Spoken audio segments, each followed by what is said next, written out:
Hello everybody and welcome to this Holy Grail Games video. My name is Georgina and today I'm here with Jamie. Good morning. And in this video, which is essentially going to be a sequence of videos, we are going to be covering all of the basic gameplay elements of Titan. Starting with, in this video, a basic introduction to the concept of the game, how you play, how you win, and what you're going to be doing with all of the elements that you have in front of you. So, Titan is essentially a game in which you play as an employee of the Stardrill Mining Corporation. You have been sent to strip mine Titan, which is Saturn's largest moon. So how are you going to be doing it? Basically what you're going to be doing is you're going to be deploying an extraction network into the mining crater, which is represented by this huge 3D board.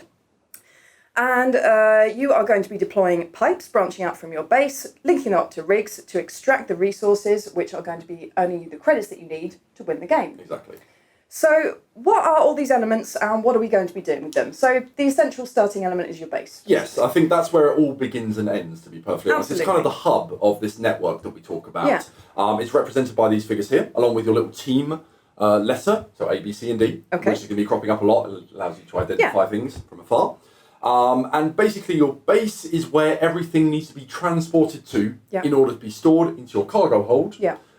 Which is where things really start to matter. Yeah, absolutely. So basically, your cargo hold is the hold of the little cute ship that you have on the on your base there, which is represented by your player board.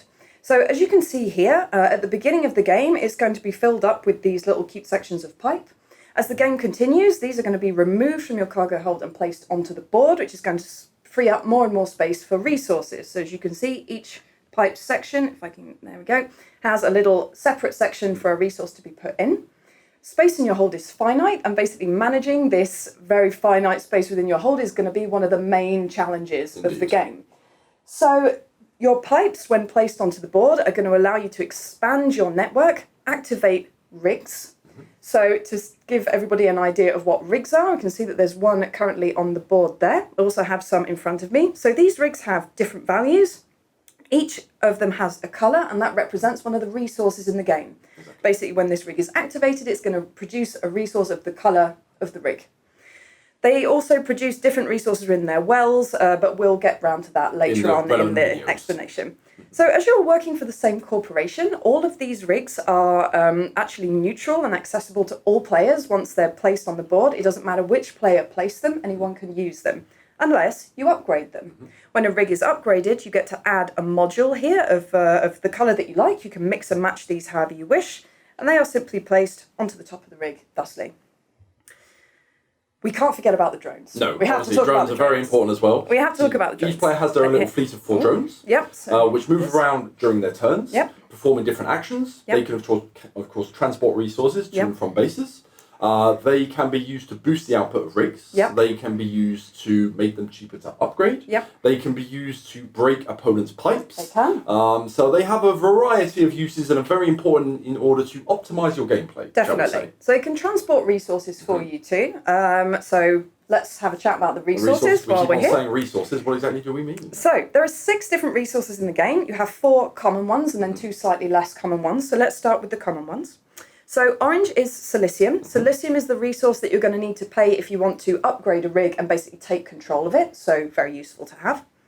Blue is water. That is for planetary orders. We'll get to those just ever so slightly after this, to explain what they're for. But basically you discard it during the game to earn credits. Exactly. So great for earning credits during the game. Black is hydrocarbons. Basically, your drones can move anywhere you like within your network, an unlimited number of spaces, but if you pay with this resource, you can move them outside of your network, which is really cool. We'll get around to why a little bit later as well. This cream colour is titanium. Now, titanium can be used for 2 things. It can be, but it's always for drones. Obviously. So it can be used to buy an extra action for one of your drones, and we'll explain why it's like that a little bit later on in the explanation too. And you can also pay with titanium to destroy pipe sections, which is also pretty cool. Yours or your opponent's. Yeah, absolutely. And we'll explain why you would want to destroy your own pipe sections a little bit later on in explanation too. And then there are 2 of the rarer resources, mostly because these are collected during the game and they're not used during the game. No. They only really come into effect at the end for final scoring. Absolutely. So we have deuterium, which is the real good resource. That's the stuff that earns you the most points at the end of the game. And then we have tolerance, which is sort of pollution. Yes. Which you will earn through different actions and through your opponent giving it to you, because obviously. Yeah. Which can lose you points at the end of the game. Yes. And now these two are not generated by rigs. You might have noticed that tolerance is red and there is a red rig. Yeah. The red rig does not, of course, produce pollution. It gets rid of it. Yeah. So these are gotten through rigs. In the case of tolerance, when you're digging down through the crater, that generates extra tolerance. Yeah. And deuterium, you can also get a big reserve of it in the core of the planet. Yes, absolutely. So that's the basic concept of the resources. The other thing that we need to talk about is the objectives board. Of course. So we have an objectives board with different elements on it. Yeah. We have two major objectives, which are always the same, which are these two big tiles here. So own a certain number of, or have upgraded a certain number of rigs, one of each colour in this case, and to have connected to a certain number of zones with one's pipe, so to have grown your network to a certain size. Yep. We then have three smaller objectives which are drawn at random. Yep. One is about resources, the other one is about upgrading rigs, and the other one is about connecting to certain rigs. Yep. And then we have the planetary orders, so that's what we talked about with water. Earlier. Yep. So you have a big stack of planetary orders which you go through during the game, discarding resources during your turn in order to get the points. Yep. And then we have one massive planetary order, which is Mars, which is worth a lot of points, which you can do at any time during the game, but you do have to build up those resources first. Yeah. So just to recap the difference between those two things, the objectives are, they're corporate objectives, basically. So Stardrill, the company you're working for, has set you additional performance objectives that are basically requesting that you build your network in a certain way. Exactly. So either for it to be big, for it to contain certain types of rig, for it to be the best at extracting certain types of resources. And these objectives can be accomplished by several players, but the fastest player to accomplish it gets the most points. After that, you have the planetary orders, which can each only be accomplished once and have to be resolved in order. So it makes them slightly different. Also, you have to discard resources to be able to get the points for that, whereas for the objectives, you don't. So yeah, it keeps a little bit of variety going in the game. We definitely suggest you keep an eye on these during the game so that you don't miss out on getting some points there. So the final thing that we need to talk about is the scoreboard. So we'll just move this very quickly so that we can get the scoreboard. So in Titan, everything that you're going to be doing is going to be done with the goal of earning credits. Indeed. So as you score credits during the game, you're going to be moving your little credit score counter along the track thusly, and the player with the most credits at the end of the game wins. Simple. Yeah, simple. So there you have it. We've done a basic run through of all of the elements of Titan, and now we're going to move on to showing you how to set up the game. So let's talk about how you set up a game of Titan. So Titan is a monstrous 3D beast of a game, but setting it up is actually much easier than you might expect. Easier than an interstellar drilling operation, that's for sure. Definitely. So obviously this is a prototype, but let's take a look at how you set up the board, which is the most important part of the game. So normally you get your 6 slices out of the box. Yep. You push them together to form a circle, so you have basically. Your separate bits. Exactly. And then you drop this central tile into the middle, which holds it all together. Yep. And that's it. The board is ready. Yeah, that's absolutely. literally it. The central board is kind of like a keystone, which stops it from moving. I wish I could make this sound more complicated than it is, but it is literally that easy. It really is that easy, ladies and gents. Okay, so once you have your board all pushed together and set up in the centre, we are going to need to put some resources on it. We need to make it interesting. We do. Oh, and a quick note whilst we're on that subject. These slices do not need to be put in any particular order. No. In the order you want, you'll notice that there are resources already printed on the board. By putting them down randomly, it makes some new configurations every time. Yeah, absolutely. So speaking of these new configurations, we now have these deposit tokens. So you're going to have a pile of these placed down randomly at the start of the game. You flip them over and they basically reveal the resources that are present on the zone where they were placed. So we have 2 on the outer ring each time. In the inner ring, it's 2 for the middle ring, and for the inner ring, there are none at all because you've drilled too far into the centre of the crater, there are none left. Additionally, some of these tiles, when you flip them over, might actually show ice tiles. Yeah. So we take off the token and we put ice down instead. Okay. And these are kind of obstacles that will make your game a little bit trickier later on, but we'll get to that in another video. Okay, so what we're discussing here is a setup for a 4-player game of Titan. If you happen to be playing with 3 or 2 players, then we have the rock tiles. Are going to be using and rock. Very simply, we just block off certain parts of the board. Yeah. So if we were playing with 3, we'd put 3 tiles here, we'd put 3 tiles here, and there we go. We're just playing with this section of the board. Yeah, yeah. So actually, it's slightly too large. It's more like that. There we go. Okay, so that's, you're basically just blocking off a section of the board which can't be used. Yes, so that's the one. That's the only thing that changes. Okay, so once you've got all of your resources put onto the board, we are going to move on to the rigs. So you set up your pile of rigs by colour, easy. The top one is revealed, all of the others are placed face down. In front of those you have your modules of the different colours placed in front of their corresponding rigs just to keep things easy. Just everything placed within easy reach of players. Absolutely. You've got your 6 resources after that, so your different cubes. Yep. We haven't got them all on the table here, but we'll show Once them again, later. all around the table, nice and easily accessible. Yeah, they just apart from a handful of deuterium, 6 per player, which is going to go into the core of the planet. Yes. And that's the planet's deuterium reserves for the rest of the game. Absolutely. So once you've set up all of that, you are going to move on to your player stuff. Exactly. So you are going to choose a colour. One of the 4 colours available, obviously very important, will determine whether or not you win the game. Exactly. I have chosen grey. You're going to take all of the available stuff for that player. So you have got your player board, your dropship. You have got all of your pipes here, which are placed into the board thusly. You have got your starting base, your 4 drones, you've got your control tokens, which are these little round tokens here, and you have one square one, which is your scoring token. Exactly. And you place that onto the credit board. Normally we take everybody's score token and we shake them up, we draw one at random, and that is additionally the first player for the game. The first player becomes the foreman and takes this token. Exactly. So that's the foreman token, and obviously that is going to get passed around as the game carries on. And then we have one more thing to do, which is to do the objective board. Yep. So here we have our objective board. Yes. Very simply, these tiles on the left, the big ones, these are always the same. Permanent. So you just place them down, exactly. Yep. And then these 3 smaller ones in the middle, we draw these randomly from Yep. 3 different categories of objectives. So we go, for example, 1. So basically they match the symbol on the back. Exactly, 1, 2, and 3. Those are the 3 objectives for this game. Yep. For the planetary orders, we sort them by value. Yeah. We shuffle them, then we stack them all back up into a pile with the lowest value at the top and the highest value at the bottom. Yep. And then we place them here with the top one revealed. And then we also take the big planetary order token, which is Mars, which is always available, always the same, and we place it just below. Absolutely. And there we go.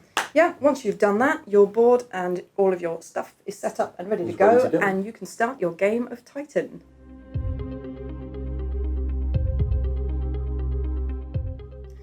Once your board is set up and ready to go, it's time to deploy your base. Let's get going. So, the start of a game of Titan begins with a landing phase. Basically, where all of the players have just landed on the surface of the moon and are going to start deploying their starting setup, which is composed of their base. You also get to choose 1 rig to start with. Get yourself going. Exactly, and 3 pipes so that you have kind of like the beginnings of a network going. Exactly. So, I am obviously going to start with my base. So I'm going to take my model here and I get to place it anywhere I like on the outer ring. Now, it should be noted that it's not the first player that lands first. No, it's the last player, and then we work our way back. Absolutely. Small So detail. in reverse order of turn, you are going to work your way around the table. I'm going to start, assuming that I was the last player, I'm going to place my base here. So basically what happens is I'm going to put my base figurine here on the outer ring. I'm going to take the deposit tokens that were on that space and I'm going to take the resources that are on them. You're going to change them into cubes. Exactly. Basically. So I'm going to exchange these tokens for 1 titanium cube and 1 hydrocarbon cube. So those could be put back into the box or just discarded. They won't be needed again. No, you don't need the deposit tokens again, and the resources are just going to go straight into the hold of my ship, which is my player board. Indeed. Once my base is put down, I'm just going to place my drones around it like this. So they're ready. They're deployed and ready to go. Absolutely.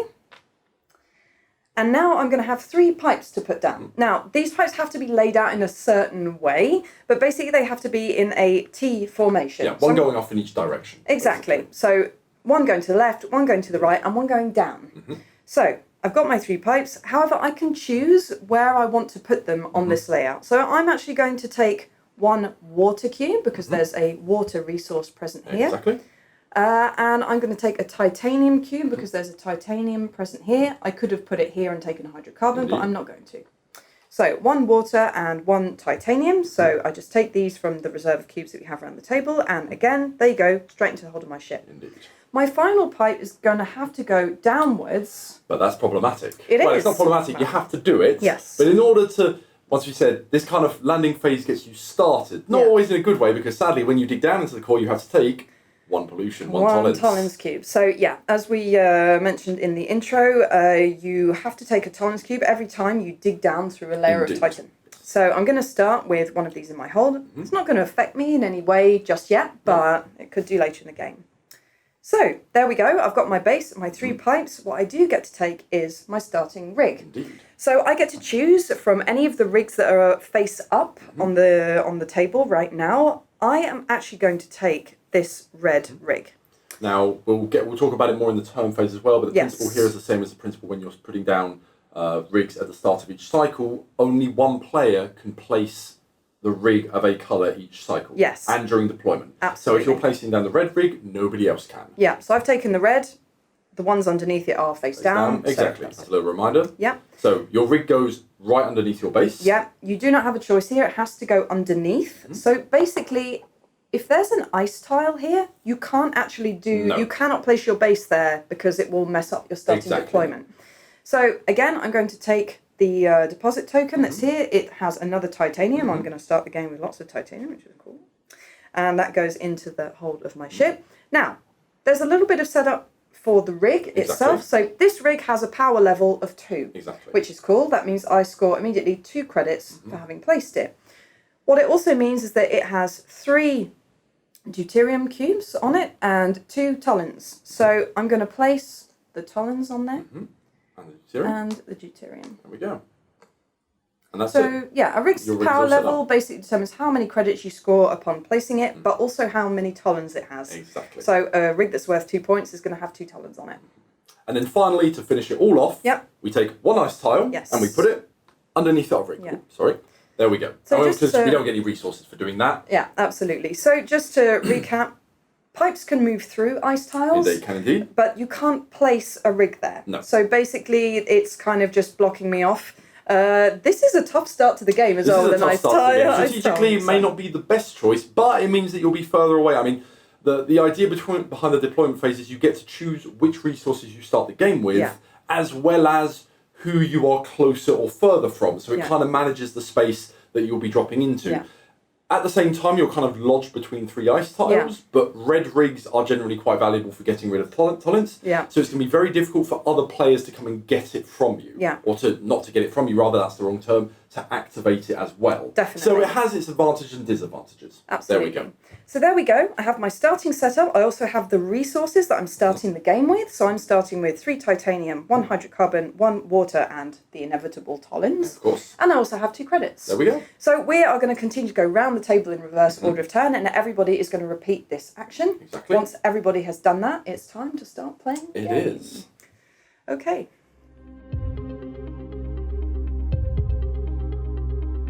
Now that your landing phase is complete, it's time to start your first cycle.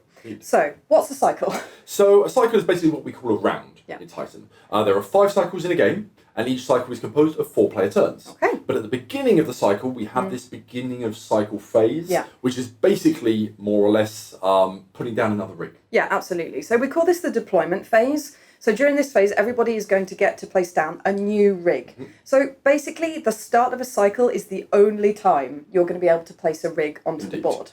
But not only do you get to place this rig, which obviously gives you or your opponent or a mix of both access to new resources, it also dictates the actions you can do that turn. Absolutely. So it's quite an important phase. Yeah, absolutely. So let's explain how we do that. So at the start of the cycle, what we're going to do is cycle out any rigs that weren't chosen on the previous round or during the landing phase. So any that were left face up. Any that were left face up. So basically we got rid of all of those and we flipped over all of the next ones. Exactly. So these are the rigs that are going to be available for this cycle. Once again, same principles with the landing phase, however, only one player can take each colour each cycle. So if you take the red one again, which you can, nobody else will be able to take the red one this cycle. Absolutely.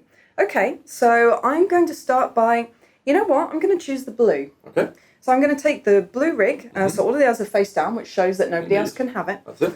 I am going to place it here on the outer ring. That's the one. Now, I don't have to do this. I can place the rig anywhere I want on the board. It does not have to be adjacent to my network, adjacent to my pipes, adjacent to my drones. I really can put my rig anywhere I want. And there's some very strategic things you can do with that in order to block off of opponents. If you don't want them getting a certain type of resource and you know they're going to grow their network out this way, there's loads of things you can do. Well, a lot of the time you will be placing it for your own benefit, but by placing things cleverly, there's a lot you can do. Yeah. We've got a full playthrough video that you guys can watch if you want to have a bit of an idea of how this strategic side of the game works. So as within the landing phase, I am going to take the deposit tokens that were present on the space I chose, if there were any. I'm going to discard those and I'm going to replace them with resources. However, the start of the cycle is different from the landing phase in the sense that this time these resources are not going to be placed into the hold of my ship. They are going to go into my drop ship, which is this little ship-shaped board here. So the drop ship is essentially your turn counter. When you place down your rig, it's going to work in exactly the same way as it did during the landing phase. You're going to score the amount of credits on the rig here. Exactly. So here it's 0. Why is it? Sorry, go on. Sorry. Why is it 0? It's 0 because this rig has a lot of deuterium on it. Exactly, 5 to be exact. Yes. So we put that in as usual. So there's a lot of points to be gained there, but you gain 0 points in advance. Yeah, absolutely. So once I've done that and I've taken the resources go into my dropship and any remaining spaces in the dropship, so in this case it's 2, I'm going to put pipes in there. Now, if you'd have put a rig on the middle layer, you would have only put 1 free resource into your dropship. And if you put it on the bottom layer, you would have put no free resources into your dropship. And these 4 actions, these 4 elements in your dropship basically represent the 4 actions you're going to be able to perform over your 4 turns per cycle. Exactly. It all starts to make sense. There you go. The idea is that when we are at the upper layer of the board, you'll see there are more pipe connection spaces. Yes. And you get more free resources. So rigs placed at the top of the board are like your industry. Yeah. And the further down we go towards the core, there are less chances to connect up with them, so they can generate less resources, but you get more pipes, so you can make your network bigger.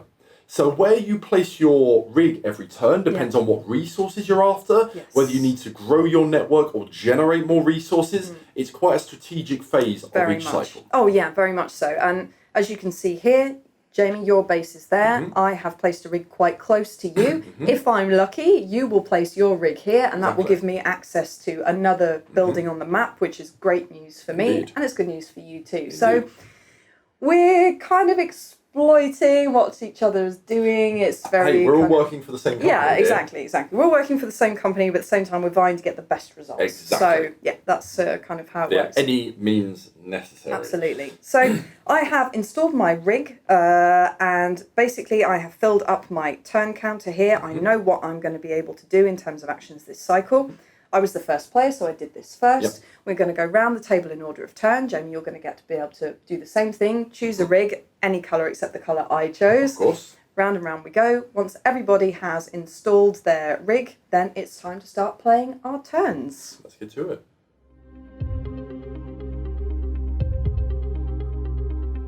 Once all players have completed their deployment phase, then it's time to move on to playing your actions. This is where things get interesting. It is, This is the meat and potatoes. This is the meat and potatoes of Titans. So, what you are going to be doing is, as we mentioned previously, you are going to be playing a mandatory action per turn based on the contents of your dropship. So the contents of your dropship are going to depend on where you decided to deploy your rig during the deployment phase, and so your dropship is going to be filled with a mixture of resources and pipes, or possibly only pipes if you decided to place your rig in the central ring. So, depending on what I have in my dropship, I'm going to be able to perform one of 2 mandatory actions, and this mandatory action always happens at the start of my turn. Indeed. Okay? So, the 2 mandatory actions that I have available to me are either expanding my network or collecting a resource.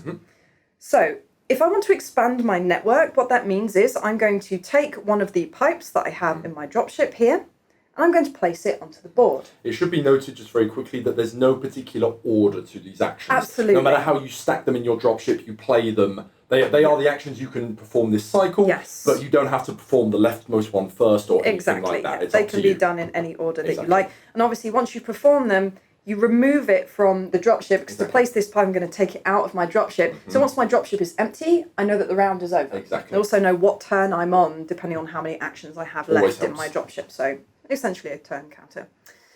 So to expand my network, I'm going to need to place this section of pipe down onto the map. So, for example, if I were to place it here, I can see that there is a hydrocarbon resource here, so I'm always going to pick up the resources that are present on the spaces that I choose. Just like we were doing with the rigs. Absolutely. So the difference is, any resources that I pick up through the placement of a pipe are always going to go into the hold of my ship. Yes. Not into your dropship like it is during the deployment phase. No, exactly. So basically, what you guys need to remember is the items only go into your dropship during the deployment phase at the beginning of a cycle, never at any other time. Indeed.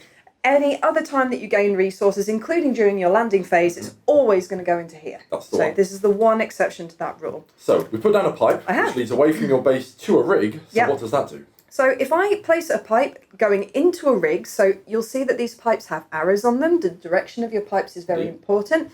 What it means is these branches of pipework, if you like, are going to go outwards from your base.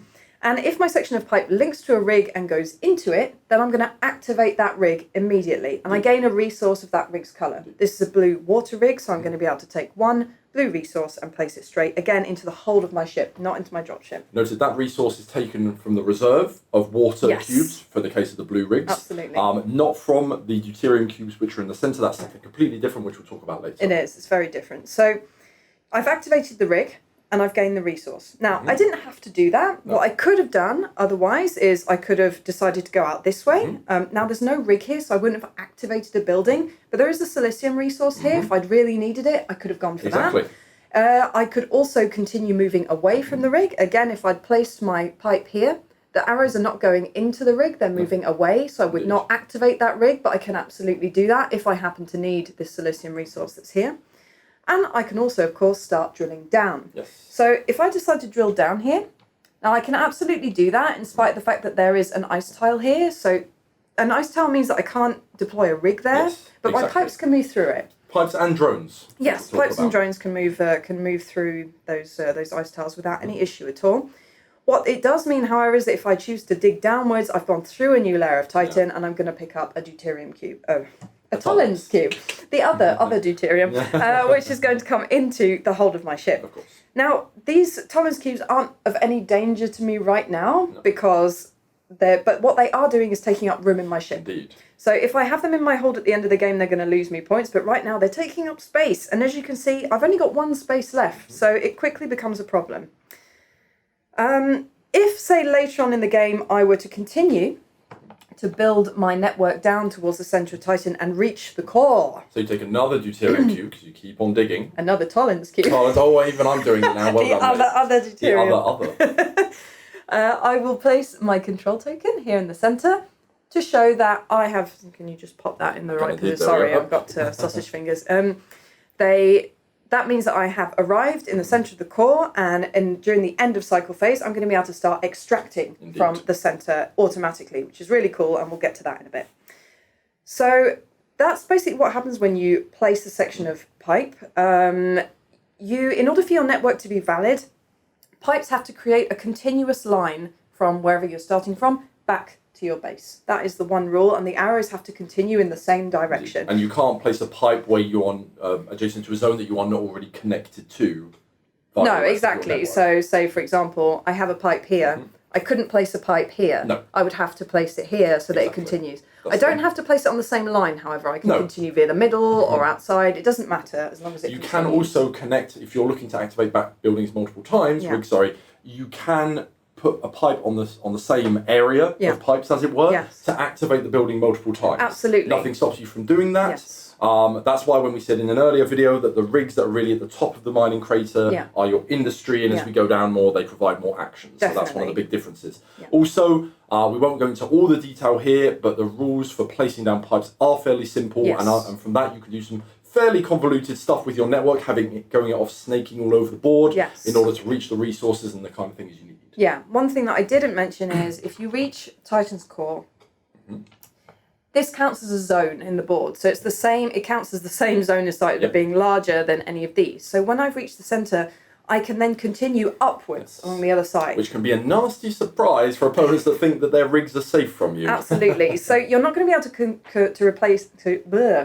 be able to place a control token going up the other side because you aren't coming down into the core, you're leaving it. And you're still going to have to take a Tollens cube, unfortunately. I didn't say deuterium this time, congrats to me. But it can give you access to a whole new different part of the board, which can really put the spooks into your opponents. Absolutely. So you can come down into the core as many times as you want and leave for as many times as you want as well, as long as you have the pipes to do so. So that's about it. As we said, there are lots more sort of cool things that you can do with pipes. For example, I could leave out this way and then circle back round to activate this building again. Exactly. Basically, one of the main challenges here is, obviously, this rig I have put onto the board. If it's important to my strategy, I'm going to want to activate it as many times as possible. Once the spaces are all filled up, I'm not going to be able to activate it anymore unless one of my drones comes to help me out, which we'll get to in a minute. But you can activate a building multiple times. You can leave it, you can come back in, you can activate it from below. There's lots of stuff that you can do, so plenty of choices there. So that's one of my mandatory actions that I have the possibility of doing. The other one is very simple, really. I simply take one of the resources here. This is retrieving a resource. I take the resource from my dropship and put it into my hold. Why is that a thing or even important at all? Well, basically because resources can only be used once they're in your dropship. Yes. Once they're in your hold, sorry. They can't be used when they are in your dropship. No. So you need to absorb them up first Yes. in order to be able to spend them on different effects. Definitely. The thing is, what it also allows you to do rather, is it allows you to play for time. Yeah. Because it is a kind of board neutral action, shall you say. It doesn't require any interaction with the board. No. You can wait to see what another opponent is going to do, or wait until something happens, biding your time until you put down the crucial pipe work, shall I say, in order to execute your perfectly mastered plan. Oh, absolutely. It buys you some time. And, if you happen to have a resource that you need in there to fulfill a planetary order or to perform some other kind of action, then that's a great way to kind of get it in time without having to spend a pipe to do it. So exactly. Essentially a free resource, although it does eat up an action. And those are the two mandatory actions. Those are the two mandatory actions that you can perform on your turn. So now we'll move on to the free actions. Once you've performed your mandatory action, it's time to consider the free actions that you can perform before the end of your turn. Of which there are a couple. There are quite a few other options that you have. So let's talk about the drones. We have to talk about the drones. So you have a team of 4 drones which start the game around your base. They are numbered 1 to 4. They are. There are 4 player turns per cycle. I see where you're going with this. Let our viewers guess in what order they need to be activated. Absolutely. So drone 1 has to be played turn 1. Drone 2 has to be played on turn 2. And never shall they meet. No. Because basically, if it's turn 1, you can never move drone 4. No, ever. There's ever an option to do that. So there you go. That is the number 1 rule of drones. Yeah, the golden rule of drone. Apart from that, they can do more or less anything. They can do lots of stuff. So basically what they're going to be able to do is move through your network and then perform actions for you. So how does moving your drone work? Well, basically they can move an unlimited number of spaces as long as it's part of your network. So as a reminder to everyone, when I say network, what I mean is it is an uninterrupted line of pipes going all the way back to your base. As long as the area that your drone is in is somehow connected to your base, they can move there in one go for free. They can also move outside of your network, so even into another player's network, or onto a part of the board that hasn't been taken over yet. Including the core. Including the core, yeah, definitely. By paying 1 hydrocarbon cube. And that hydrocarbon cube basically fuels them through and they can move anywhere they want. That has to be, of course, discarded from your cargo hold, yes, not from your dropship. Yeah, always from your cargo. At the moment when you move the drone. Yes. So once the drone has moved, they can then perform an action. So the drones always have to move first, then act. Yep. The moving is not obligatory. You don't have to move your drone before you act, but once they've acted, they can't move. Exactly. So, for example, if I were to move my drone here, once I've moved my drone to this rig in my network, it can do a number of things. So either I can turn it around, and it's going to just dock. So when a drone docks to a rig, it is going to lend its power to that rig, and it's going to have 2 effects. It is going to increase the rig's production by 1. So now the next time I activate this rig by placing a pipe there, instead of producing 1 water, it will produce 2. And that effect is stackable. So the more drones you have, the more you produce. Yeah, so for a maximum of a production of 5, which is humongous. So that's a great thing. One thing that a drone can also do is load a resource.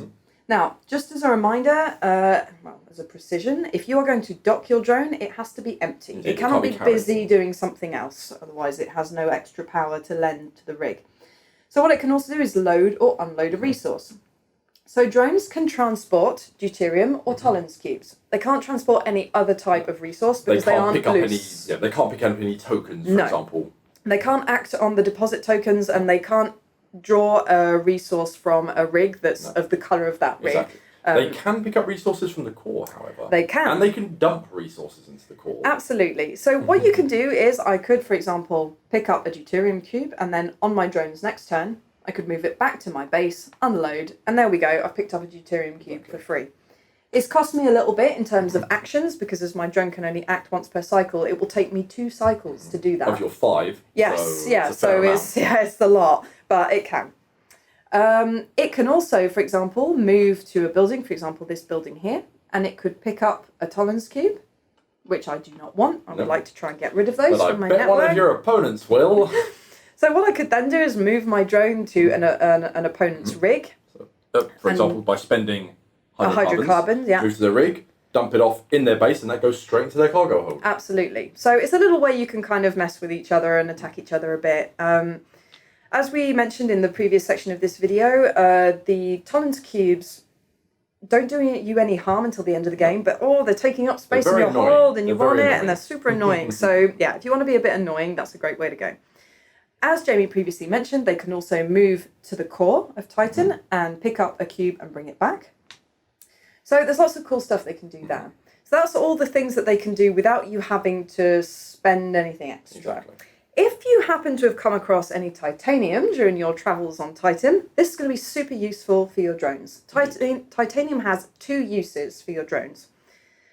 Basically, you can spend a cube of titanium to buy an additional action for your drone. Well, move and action, an additional activation, as it were. An additional activation, yes. So that's a move and an action for your drone this turn. Only one, maximum. Yes, absolutely. So, you can only do this once per turn, obviously, but it means that your drone can move and act twice on your turn, which is really useful. So move somewhere, pick something up, move back, drop it off. Absolutely. So that saves you an entire cycle, essentially, which is really useful.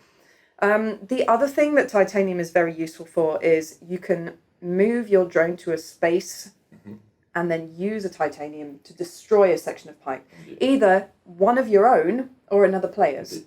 Now, why would you want to destroy your own section of pipe? Well, basically, as we mentioned in the previous section, rigs can only be activated a certain number of times. Once all those spaces are filled up, you can't activate them again. So if you spent a lot of time kind of, getting all your drones in position and making sure that everything's right, and then you can't activate the building anymore because another player's come in maybe and filled up that last gap or something, then you can spend a titanium cube to destroy the pipe. So you, again, always from your cargo hold, take your cube, you get rid of it into the reserve, and then you destroy your pipe section, which goes back into the game box. Yes. It's not put back into your cargo hold. No, it does not go back into your cargo hold. It is completely destroyed. So that's an option that you have, and it can be a great option. So so the same principle is with your opponent's pipes. Yeah. If you want to get through an area which they have blocked off with their pipes, you can destroy one, then lay down a pipe, all that kind of thing. Absolutely. Also, if your opponent has built a big network, which reaches really far, but it all hinges on like maybe one pipe that leads back to their base, you can go, haha. Yes. Now you have to put that pipe back before you can do anything else. Exactly. So, I have played numerous games of Titan where my network has had a weak point in like the upper ring, and another player's just come, destroyed that pipe, and then that's it. None of my resources are coming in. There's nothing I can do until I rebuild it. So that can be also annoying. Having also, weak networks. Yeah, and as you move down through the layers of Titan, you'll see that space becomes a premium very quickly. So if you're building rigs here, you're only going to be able to activate them once. You may want to consider destroying a pipe to be able to relay and get some more resources, because it gets tricky. It gets really tricky. That's the one. So drones are essentially a worker placement mechanic. Indeed.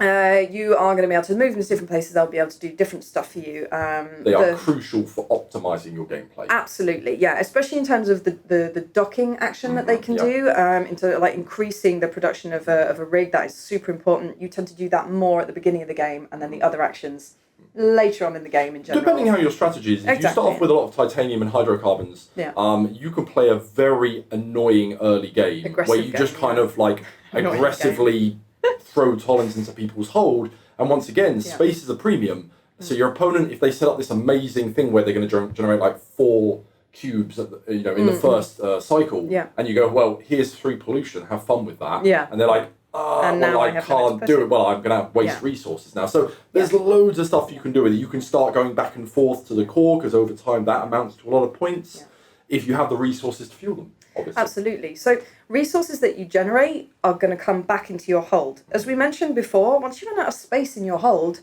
you're out of space. And if another player gives you a Tollens cube, or if you generate a Tollens cube when your hold is full, you have to get rid of one of your other resources to make space for it. It always comes first. Anything else in a Tollens, you can choose to jettison it or another resource in order to make space. But Tollens, you don't have a choice. No, always has to come first. So that's super annoying. And Tollens is something you really have to manage early on in the game. So there we go. We've gone around the drones. The next free action that you can do at any time during your turn is over here on the objectives board. So we either have corporate objectives or planetary deliveries. Absolutely. So both of them work a little bit differently. Corporate objectives, first of all, ask you to obtain a certain status, normally with your network. So for example, you have the 2 big ones here, which are always the same. They never change. One of them is to upgrade, and we'll talk about that in a second, a rig of each colour. One of them is to connect to 12 different areas, which is a lot more difficult than it seems. 12 zones is hard. These 2 are fixed, and these 3 are random, each one depending on a different category, of which we have resources, rigs, and network.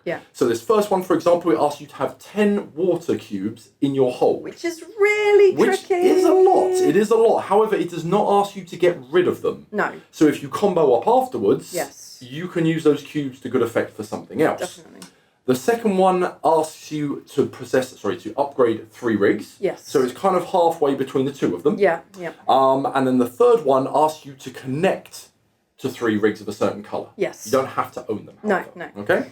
So the corporate objectives, what makes them different from the planetary orders? They can be scored by multiple players. So you have 3 different values of credits, so points you earn.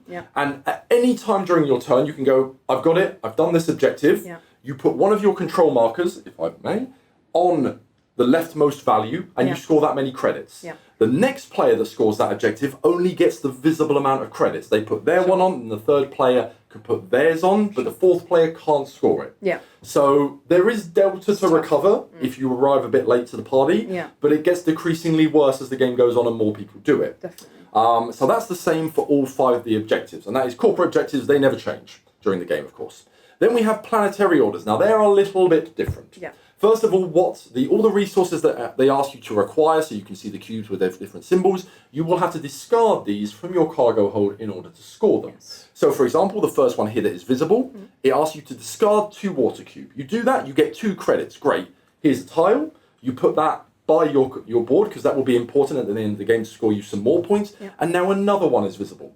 And the further down we go, the more valuable they become, but the more resources they ask you for. Absolutely. So obviously they become more and more valuable. You can only fulfill the current order. So that's and the only one per turn. Yeah, absolutely. Exactly.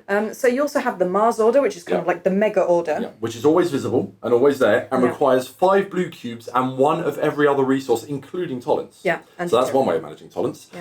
If you were to do it, you would score a massive 10 credits. You take the tile, it counts as a planetary order, and at the end of the game, there's a little bit of bonus points to be scored for those that do the most planetary orders. And there you go. That's your corporate objectives and your planetary orders. You can score them at any time during the turn. There you go. And you can score multiple corporate objectives per turn if you're that good. I have never managed to do it, but it can be done. It can be done. And then you have the planetary orders, which is just once per turn. So there we go. That's it for the objectives and for all of the different objectives. So corporate objectives and planetary orders. One more thing we need to talk about. And we have one more thing we need to talk about, which is upgrading a rig. So this always has to be done at the end of your turn. After you've done everything else. So as we mentioned before, rigs are they are neutral territory. They have all been supplied by the Stardrill Corporation. You're all working for the Stardrill Corporation.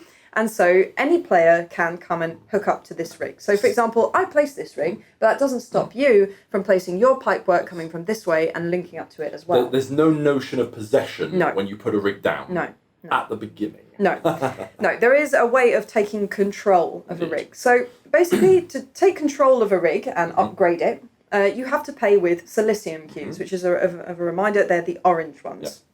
So You have to pay the rig's value in orange cubes, and then you get to take a module and put it on top. Indeed. So how do we determine a rig's value for a start? Because you might think it's this, but it absolutely isn't. That would be very cheap. It would be very, very cheap. So a rig's value is determined basically by the number of times it can be activated, which makes sense. So, for example, here on the upper ring, you've got 1, 2, 3, 4, 5, 6, 7 opportunities to upgrade this rig. So it's going to cost me 7 silicium to upgrade, which seems enormous. It is. However, this has already been reduced to 6 because this pipe space has been taken up. As you activate the rig more and more, its cost will reduce more and more. But it will be able to be activated less and less. So it's a question of tempo when you want to play it. Bearing in mind, as a reminder, if you have a drone docked there, its cost is reduced by 1 and that effect stacks. Indeed. A rig can also be free. If you have enough drones around it and enough pipes around it, then yeah, it becomes free. So for the moment, this rig, like we said, 1, 2, 3, 4, 5, 6, 7 pipe slots around it. One of them is taken up, so it's down from 7 to 6, and there's an empty drone on it, which takes it down from 6 to 5. Yeah. We put more drones or more pipes that can drop it down even further, but currently, as you can see it here, it's worth 5. Yeah. If we were down here, for example, and there was 1 pipe and a drone on it, it would cost 1, 2, 3, 4, minus 1 for the pipe, minus 1 for the drone, so 2. 2. Yeah. Obviously, however, rigs that are at the bottom of the crater can be activated a lot less. So you're going to get less bang for your buck. Sure. So when you say bang for your buck, what we mean by that is, let's say I have decided to upgrade this rig. So I have paid the necessary cost by discarding silicium cubes, and now I get to choose a module. So you will see that the modules are of the same colour as the rigs, each colour representing one of the resources in the game, apart from deuterium, obviously, which isn't represented by the buildings. The module that you choose does not have to be the same colour. No. You can mix and match their effects as much as you wish, but basically, for example, if I were to take this silicium module here and place it on top of the rig, then what that means is the next time I activate that rig, I will get... Or anybody activates that rig, you get silicium. Yeah, I will always get a silicium when the rig is activated. If I activate the rig, I get 1 water and 1 silicium. If someone else activates it, they get the base effect, and I get the module effect. Plus any drones. Now, drones don't increase the amount that the module provides you, it only increases the base amount. Yeah.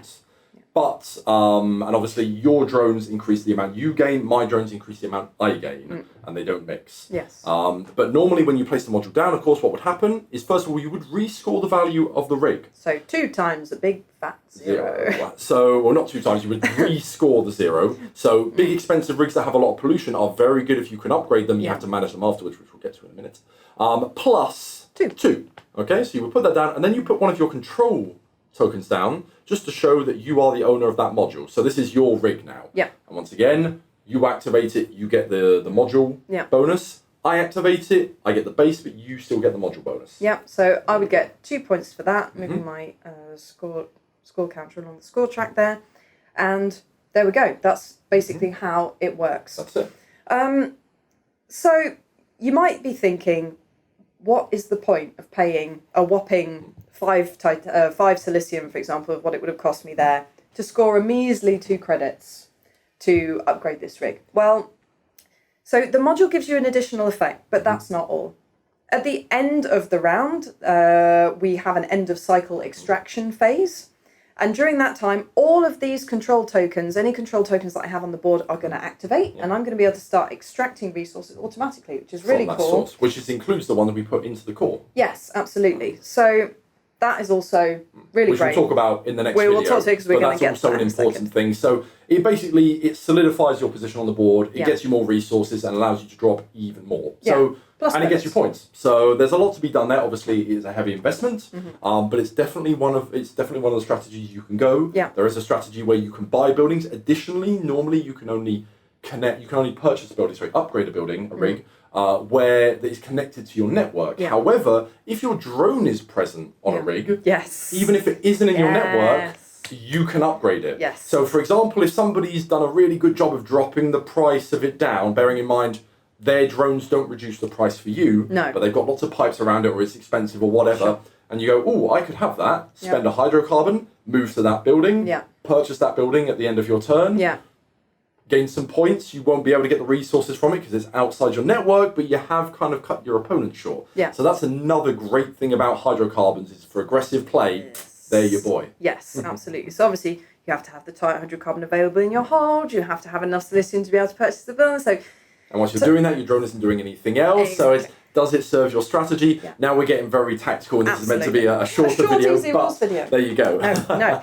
But anyway, that is all of the optional actions. Exactly. Yep, that is it. That is all of the free actions that you can perform during your turn on Titan. Once you've performed your mandatory action and any number of these free actions that you wish, it is the end of your turn. We are going to go round the table, obviously, by order of turn, starting with the foreman and ending with the final player. Once all players have played through their 4 mandatory actions and any number of free actions, your dropship is empty, and that is the end of the cycle. Indeed. And we will be moving on to the end of cycle phase.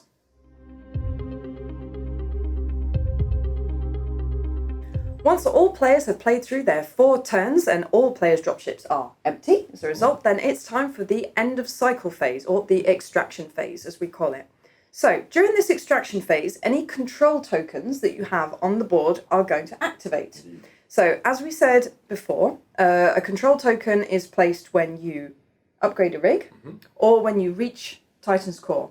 You're also going to place them on the objectives if you reach them, but obviously they're not going to activate. They're not all the tokens on the board. All the tokens on the board. There we go. So what's going to happen is, if I have upgraded a rig, I'm going to be able to draw 1 resource from that rig.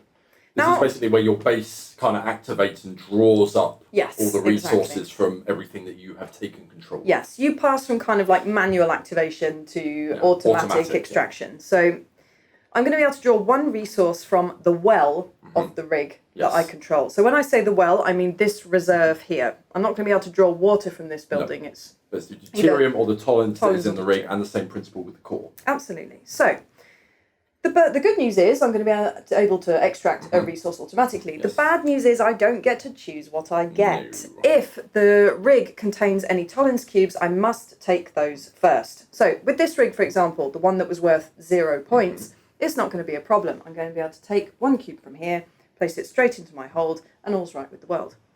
With this rig, however, with assuming that I've been able to purchase this during the cycle, it has 2 tolerance cubes on it, and I'm going to have to take a tolerance cube first before I can take anything else. I can only extract 1 resource automatically from this rig per cycle. So unfortunately, it's going to have to be a tolerance. It is. So if you want to avoid picking those up, you're going to have to be sure to try and clean them from your network before. As a reminder, the red buildings are what allow you to do that. They don't produce a red cube, they let you clean them away. They're the only building that lets you do that. It's what makes the difference between the very cheap buildings with a lot of deuterium, which require very little management, and the more powerful but highly polluting buildings, which are worth a lot, but you do have to do a little bit of, customer service afterwards in order to not just absorb all the pollution. Yeah, absolutely. So I'm trying to stick to absolutely. Terms, So all of the players are going to go around and do this and extract don't forget the core. And then of course we have the core. So you can come down into the core multiple times. Every time you've managed to do it and place a control token there, that control token will activate and you get to extract 1 cube for that control token. Here I only have 1 token, so I'll be able to extract 1 cube from the core, which goes, again, straight into my hold. Hopefully I have enough space to be able to put the cube in there. If not, I can choose to evacuate something to make room for it. Apart from tolerance, which I can't get rid of, and I also can't discard a pipe because they are company property, and that is highly frowned upon. So also, I don't know if you ever dropped a pipe from outer space onto a planet. It doesn't end well. It can go quite badly. Yeah, we don't recommend doing that. So small sidestep for the core. At the beginning of the game, it only has deuterium in it. Yes. But as we mentioned during the optional action phase, you can use your drones to dump tolerance into it. So it doesn't occur there naturally. No. But it can be in there. If there is tolerance in the core, then it will get drawn up by a player. Now, we won't go into the particular rules of that in order to keep this video short, but it can happen. Yeah. So if a lot of the other players are digging into the core in order to get their resources and you don't or haven't, you can kind of counterplay them by starting to dump pollution into there as well. So there you go. Rain on their parade. Little detail, little tactical detail for you there. For more info on that, consult the rulebook. Of course. It's the best thing to do. So there we go. That is the extraction phase. And obviously at the end of cycle, before starting the next cycle, we will repeat the start of cycle phase that we discussed earlier. Obviously by passing the foreman token, however, to the first next to the next player, so they become the first player. Yep. And then we keep going. You renew the buildings. And there you go. So yeah, this extraction phase is something that you do need to keep an eye on. If you go around like upgrading buildings willy-nilly, you are going to end up with a lot of Tollins to have to deal with. And also getting a lot of deuterium early on in the game has its own challenges. It can't do anything else but earn you lots and lots of points at the end of the game. But in the meantime, it's taking up space in your hold. Once again, you've got to manage it. Yeah. So there you go. So there you go. Once all the players have completed their extraction phase, then we move on to either the next cycle or the end of the game. After the fifth one, of course. Yes.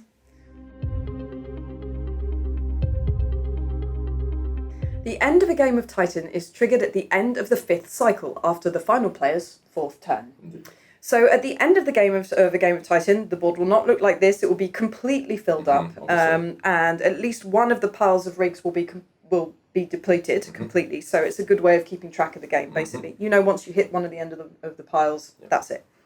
So at the end of the game, we are going to do one final extraction phase at the end of the last cycle, but it's going to be slightly different. Only ever so slightly, however. Basically, it's going to mean that you can't just dodge Tollins that you might have left hanging around on your building. So it follows exactly the same rules. You draw up a cube from each. However, if you have any Tollins left on a building you control, you have to drop all the Tollins from that building and no deuterium. Yes. If there's any deuterium left on the building, you can only drop one of those. So once again, this all or nothing only applies to Tollins. Yes. So as we stated before, if a rig has been upgraded, so it's under your control, but isn't within your network, you don't have to draw anything else. This is true. So a potential end of game strategy is to just kind of go around and snip all your pipes that belong to, pesky rigs that are going to have lots of Tollins on them, to avoid having to do that at the end of the game. Agreed. But you have to have the resources to do it. Indeed. So yeah. So once you've done that, extraction from the core works as normal. So each player is going to take one cube for every control token that they have in the center. If there's any left, because by the end of the game, generally it's kind of worn out by that point. So what happens is, if it's looking like there aren't going to be enough cubes for everyone, you go round by order of turn. One by one, obviously. Everybody takes one cube, and then when it's run out, well, that's it. That's done. Fossil resources and all that pesky finite resources. So there we go. That is it. It's the end of your final extraction phase, and we move on to final scoring. Of course, any resources on drones stay on drones. They don't move. So yeah, resources that have been loaded into drones have no effect. Yep. Whether it be Tollins or deuterium. So at the end of the game, the end of game scoring is pretty quick actually. Indeed. Most of the scoring in Titan can happen during the game, but there's a potential big block of scoring at the end. Or loss, depending on what you have in your hold. So here, for example, we can see that I have 4 deuterium cubes. So each cube of deuterium that I have is going to score me 2 points. So that's a total of 8. Every cube of Tollins that I have is worth -1, so that's going to be -2. So I've only got 6 points in total. It's not a lot. Then you're going to have a look at all of the other resources that you have. So I have 3 water here, I've got 2 titanium, I've got 1 silicium and a hydrocarbon. All players are going to compare the amounts they have. The player that has the most of each sort is going to gain 3 credits, and then the player in second place gets 1. If there's a draw, everybody gets 3. This also includes planetary orders. The player that did the most planetary orders also gets 3. Yes. However, you must have at least 1 resource/planetary order in order to apply. If nobody has any hydrocarbons at the end, for example, everybody doesn't get 3 points. Yes, absolutely. So yeah, it's and also the Mars mega order counts as 2. Counts as 2. Yeah. So you've got your majorities there. You score all of that. Obviously, you're going to be scoring it on the credit scoreboard as you go along. And that's it. Now the player with the most credits wins the game. Absolutely. There you go. The player with the highest credit score becomes Gold Star employee of Stardrill and wins the game. And that is it. We have gone through the entire way that you play Titan. So as you guys have probably realised by now, the actual turn structure and the actions themselves are quite simple.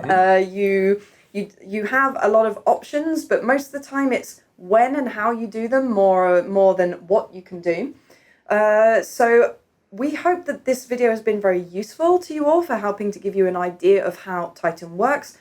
As always, we haven't gone into massive amounts of detail here to make it a little bit easier to watch and digest for you all, but if you would like to know more, please do read the rulebook. It is a lot more detailed than these videos are. And don't hesitate to just ping us a question in the comment section Always. of the Kickstarter, on Facebook, on Twitter. We're always about. So thank you so much, everyone, and we look forward to seeing you on the Kickstarter campaign. So take care and thank you for watching.